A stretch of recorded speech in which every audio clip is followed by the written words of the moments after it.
Number 1, Fraser Minon will not play another AHL game this season. Take it or leave it. Oh, tough one. I would not be surprised if he doesn't, but I think when everyone gets healthy, I could just easily see there's a time where he kind of starts to Nick Robertson and you're not really noticing him out there. And it's like, hey, is he kind of getting lost in the shuffle? Is he getting better? And then maybe you give him a little stint again. I wouldn't even mind that. I could see that happening. I by all accounts, you could very well just continue playing awesome and never look back. That would be great. But for the sake of, I feel like you might take the other side. I'll say leaf it, and that he will play some more games for the Marlies. Yeah, I'm going to go with leave it. And this is more so to your point. Guys are going to get healthy. They're going to get back in the lineup, and they have the ability to put him back in the AHL without waivers, which I think is massive in this day and age, right? So if you have that tool, might as well utilize it. And it stems to the point of Brad Treliving the other day, too, saying they didn't necessarily think he was ready, but it was like a moment of need. But if he continues to produce, it's going to be difficult to send him back down to the American Hockey League. But again, I'm leaving it on that front as well. At some point this season, Alex Nylander will sign an NHL deal, or excuse me, an NHL deal with the Maple Leafs. Take it or leave it. I'm going to leaf it. Nothing against Nylander himself. If you look at his numbers in the NHL and the American League, they're absolutely legit. I mean, this guy can play in this league. I just think with what they have for prospects and depth chart, and considering he's on an American Hockey League deal, which who's his agent, man? You should be able to get an NHL deal at least at with the experience that he has and the ability he has. But I just think he's just a little bit, like, you can tell he's like, how much down the depth chart is he right now? The next call up maybe, and I just can't imagine, maybe 2 away.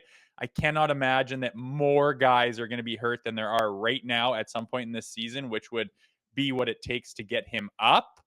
But it shows the depth of the American League, of the Marlies, of the prospect pool, and the potential guys that could help fill in if need be. I just don't see them going that deep with it, so I'm going to leaf it.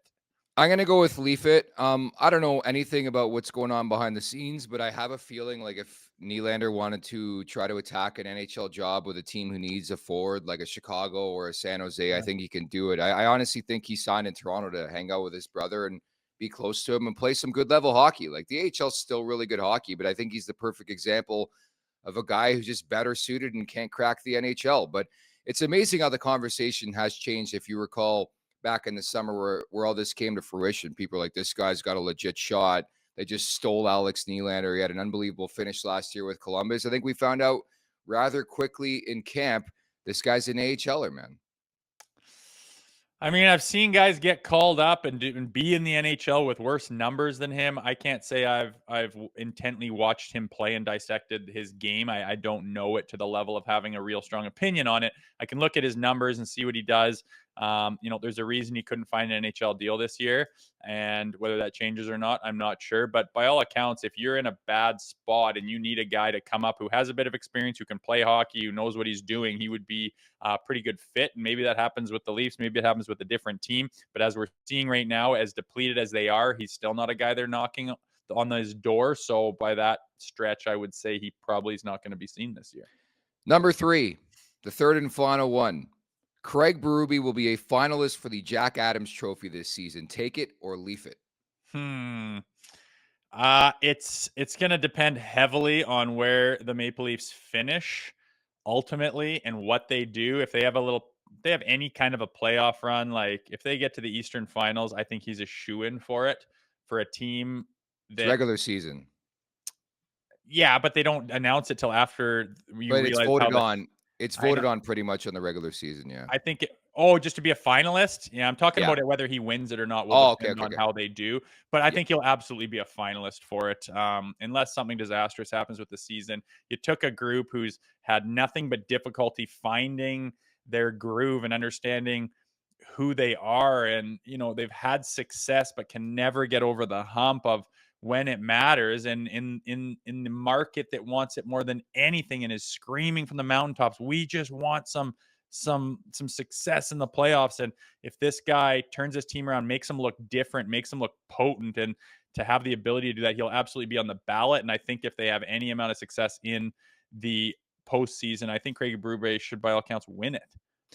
I'm going to go with Leaf It. I'm just going to disclose it's a regular season award, so they vote on it after the regular season. Doesn't matter what you do in the playoffs.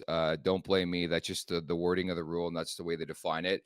I'm going to Leaf It just because in recent memory, like hell, John Cooper, the best coach in hockey, in my opinion, has not won a Jack Adams trophy. This is a popularity contest. It's a surprise contest, taking nothing away.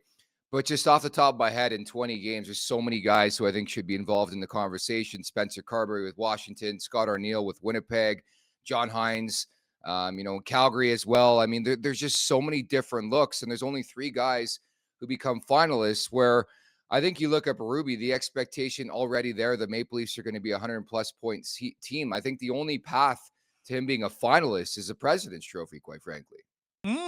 Interesting. Yeah, time will tell. There are some other, and it depends what those other teams do. Still, it's tough to say at the quarterway point, but I think if they continue to have success, keep in mind they're absolutely decimated right now, and they're number 1 in their division, in by all accounts, a very difficult division. Maybe it's not shaping up so far quite that way this year when you look at the points compared to the other divisions, but this is one of the toughest divisions to be in, with teams that have unreal pedigree, are well coached, everything else.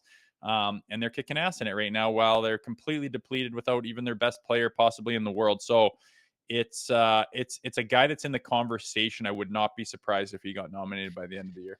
Yeah, that's a thing too, right? It's like I could not care less. I think Chief would be the first to admit he couldn't care less about this award. At the end of the day, dude, I'm super happy with the job Craig Berube has done. I know we're not giving out awards at the 20-game mark of the season, but man, he has really, really, really made a difference. That's all I care about.